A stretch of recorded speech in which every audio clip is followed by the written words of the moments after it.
Hello दोस्तों, welcome. Radiant cash management services limited company का IPO open होने वाला है। कंपनी के डिटेल्स देखें, जैसे कंपनी करती क्या है, बिजनेस मॉडल क्या है, कब से मार्केट में।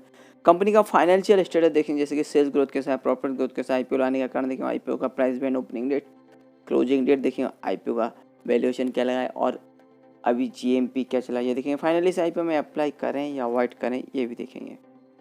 तो दोस्तों, जैसे मैंने आपको कंपनी का नाम बताया, रेडियंट कैश मैनेजमेंट आईपीओ, जो कि 23 दिसंबर को ओपन हो रहा है और 27 दिसंबर 2022 तक चलेगा। अभी कंपनी करती क्या और कब से मार्केट में, तो कंपनी की स्थापना मार्च 2005 में हुई। यानी कंपनी का मार्केट में 17 साल से भी ज़्यादा से प्रेजेंस है, अच्छे खासे सालों से कंपनी मार्केट में। और कंपनी अभी करती क्या है, तो कंपनी यहाँ मार्केट लीडर है इंडिया में, जो कि कैश मैनेजमेंट सर्विसेज, जिसे हम शॉर्ट में RCM सर्विसेज भी बोलते हैं, जो कि bank, financial institute, organise retail और ई कॉमर्स कंपनी को यहाँ अपनी सर्विसेज प्रोवाइड करती है। इसमें करती क्या है कंपनी, यहाँ पे सेगमेंट में कलेक्शन करती है, कैश की डिलीवरी, ये सब काम करती है कंपनी अपने क्लाइंट के बिहाफ में, जो कि एंड यूजर है। इनसे सब चीज़ें कैश यहाँ पे इकट्ठा करती है। और इसके लिए ये कंपनी पे 2012 एम्प्लॉयज़ की टीम है, जो कि क्वालिफाइड और मोटिवेटेड टीम है, जो कि कंपनी के इस सर्विसेज को सुचारू रूप से चलाने में फुल्ली सपोर्ट करती है। और कंपनी का जो मेन ऑब्जेक्ट है, बिजनेस प्रोवाइडिंग, जो कैश मैनेजमेंट जो सर्विसेज प्रोवाइड करती है, बैंक हुआ, individual, commercial and government establish, cash, cheque, DD, pickup and delivery services, cash processing services.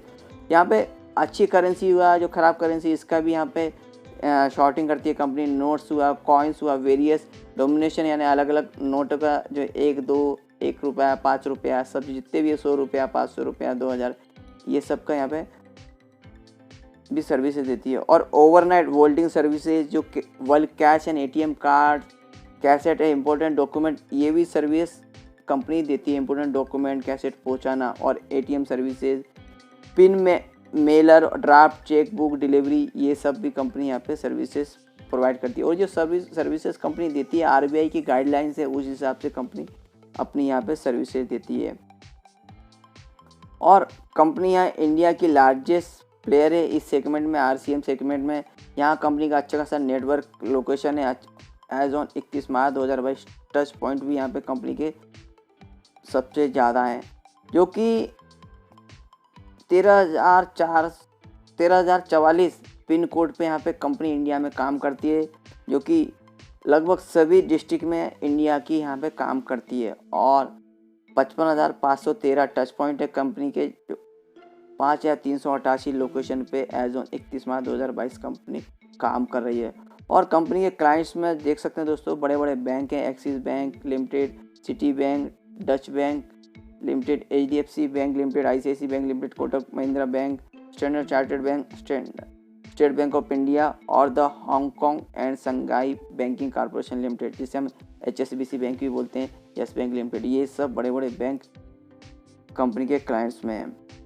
अभी कंपनी का फाइनेंशियल स्टेटस देखते हैं, तो दोस्तों आप देख सकते हैं यहाँ पे फिगर करोड़ में है, और मार्च 19, 20, 21, 22 की फिगर है, और जून 22, अप्रैल में, जून यानी मार्च 23 का फर्स्ट क्वार्टर की यहाँ फिगर है। टोटल एसेट जहाँ मार्च 19 में 141.44 करोड़ की, जो कि मार्च 20 में बढ़ के 157.62 करोड़, और मार्च 21 में 162.14 करोड़, मार्च 22 में 190.57 करोड़।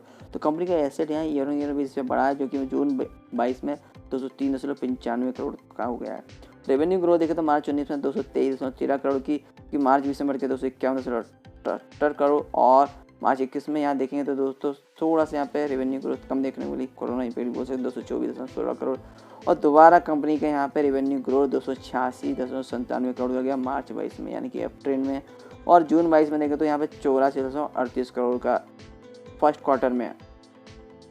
तो यानी कि पूरे साल में यहाँ 350 करोड़ के करीब यहाँ पे रेवेन्यू जाता हुआ दिख सकता है, यानी कि year on year basis company का रेवेन्यू भी अपट्रेंड में।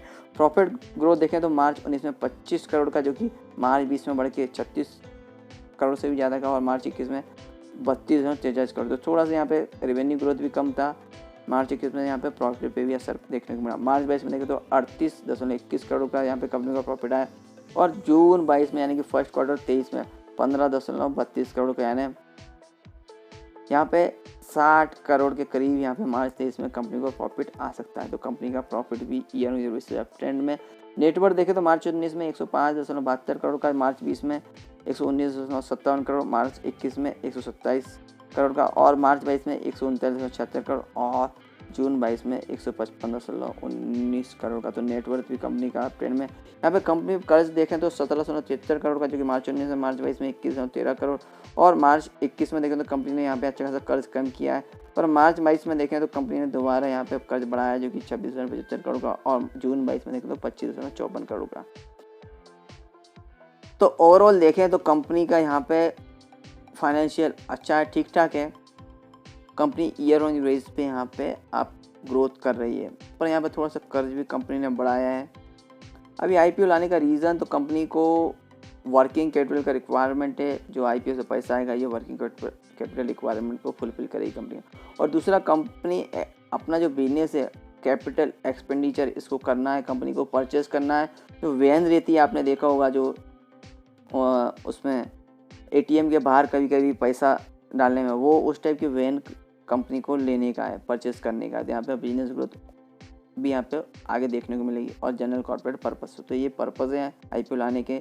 अभी आईपीओ जैसा मैंने आपको बोला 23 दिसंबर को ओपन हुआ, 27 दिसंबर 2022 तक चलेगा। फेस वैल्यू ₹1 पर शेयर का है, और प्राइस 94 से 99 पर शेयर का। तो दोस्तों यहाँ पे ऑफर प्राइस देखें तो ये महंगा है दोस्तों, देख सकते हैं आप ₹1 का यहाँ फेस वैल्यू, और 99 रुपये तक का यहाँ पे कट ऑफ प्राइस है। यानी कि ₹10 फेस वैल्यू होता है, तो इसका प्राइस कितना होता है आप देख सकते हैं। लॉट साइज 150 शेयर्स का है, इशू साइज 387.94 करोड़ का है, और इसमें फ्रेश 60 करोड़ और ऑफर फॉर सेल 327.94 करोड़। तो दोस्तों यहाँ पे 60 करोड़ है, वो ओनली कंपनी के यहाँ पे जो भी ग्रोथ है उसमें जाएंगे, और बाकी के ऑफर फॉर सेल यानी प्रोमोटर्स के पास जाएंगे। अच्छे खासा अमाउंट प्रोमोटर्स पे जाने वाला है। इशू टाइप बुकबिल्ड इशू है, लिस्टिंग बीएससी और एनएससी दोनों पे होने वाला। और पी देखें तो दोस्तों 17.34 का है, और मार्केट कैप देखें तो 1062.41 करोड़ का है।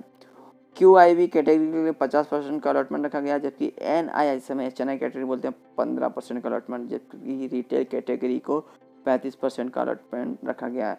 और कंपनी के प्रोमोटर्स में डेविड देवश्याम और रेणुका डेविड जी, ये कंपनी के प्रोमोटर्स में।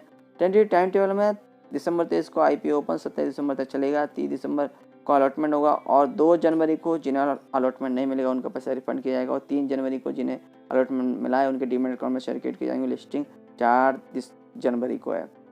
और दोस्तों हम जैसे रिटेल इंडिविजुअल इन्वेस्टर कितने अप्लाई कर सकते हैं, तो मिनिमम 1 लॉट जिसमें 150 शेयर्स रहेंगे, 14,850 अमाउंट इन्वेस्टमेंट में लगेगा। और मैक्सिमम 13 लॉट जिसमें 1,950 शेयर्स रहेंगे, 1,93,050 अमाउंट इन्वेस्टमेंट में लगेगा। और स्मॉल HNI कैटेगरी में 14 लॉट जिसमें 2,100 शेयर्स रहेंगे, 2,07,900 अमाउंट इन्वेस्टमेंट में लगेगा। और बिग HNI जिसमें 68 लॉट रहेंगे, 10,200 शेयर जिसके लिए 10,09,800 अमाउंट इन्वेस्टमेंट में लगेगा। और आईपीओ में प्रमोटर्स का होल्डिंग आईपीओ के पहले 66 से 39%, आईपीओ के बाद का अपडेट नहीं है।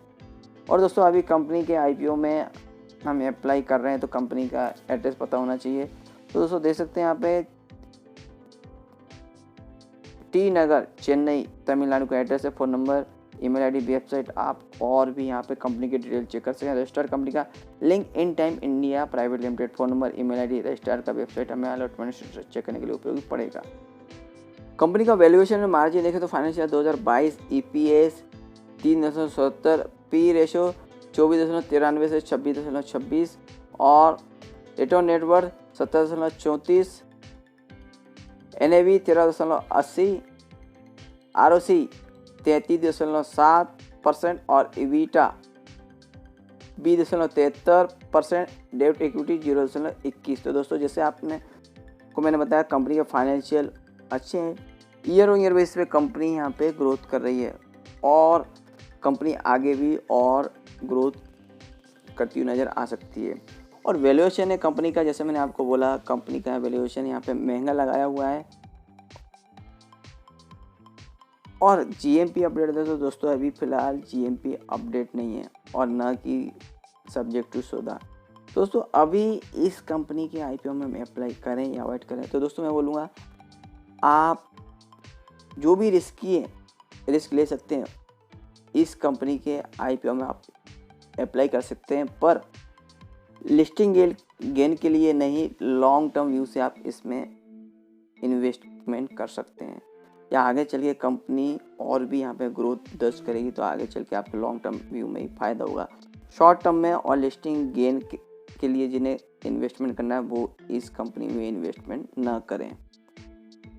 तो दोस्तों और भी IPO आ रहे हैं और भी अपडेट आते रहेंगे। अपडेट के लिए प्लीज़ लाइक शेयर और सब्सक्राइब मेरे चैनल।